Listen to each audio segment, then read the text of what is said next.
Large volume and velocity flows move pollutants into rivers. Buried valley aquifers along rivers inhale contaminants that infiltrate from the surface. Permeable glacial till is found throughout the landform.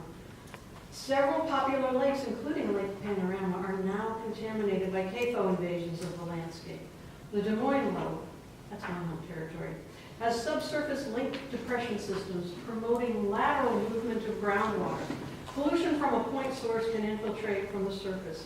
A spill or leak is not confined to the original location, it moves. Contamination of well and surface water in buried valley aquifer systems, which are often the source of public drinking water, has already occurred. Boone and surrounding small communities draw water from these aquifers.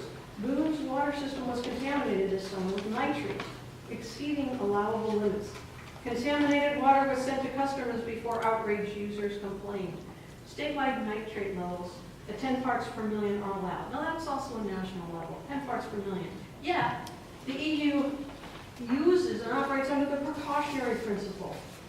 And that requires foresight to protect against possible harm. Also, the precautionary principle requires the reversing of the burden of proof onto polluters, where it belongs and not on citizens who are harmed by the polluters.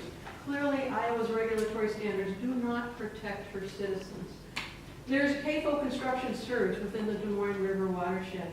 By default geography linked to the Des Moines River by first-order streams that flow nearby and even through these CAFOs, this industrial disaster impacts local water quality.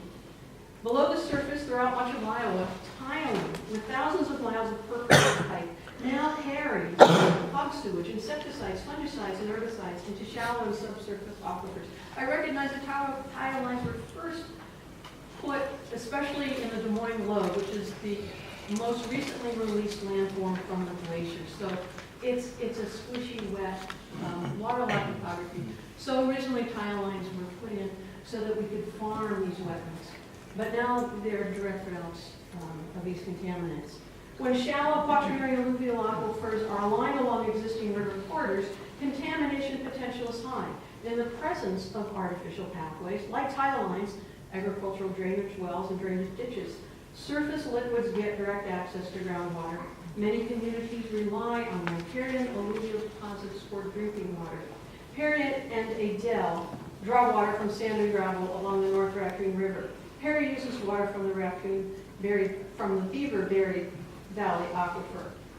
In 2013, the Water Confidence Report showed nitrites, different than nitrates, much more rapidly degrading pollutant.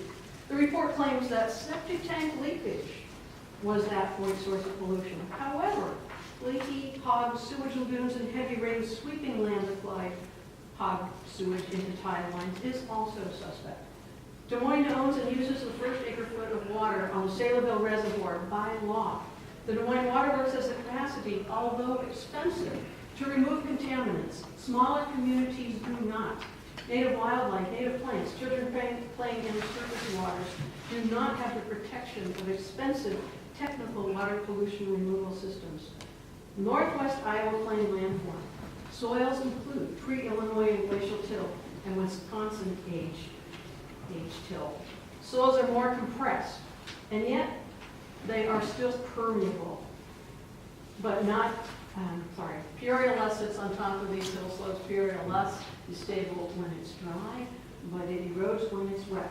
The complex intersection of three landform regions, Sac County is an interesting complex and vulnerable landscape for water quality issues.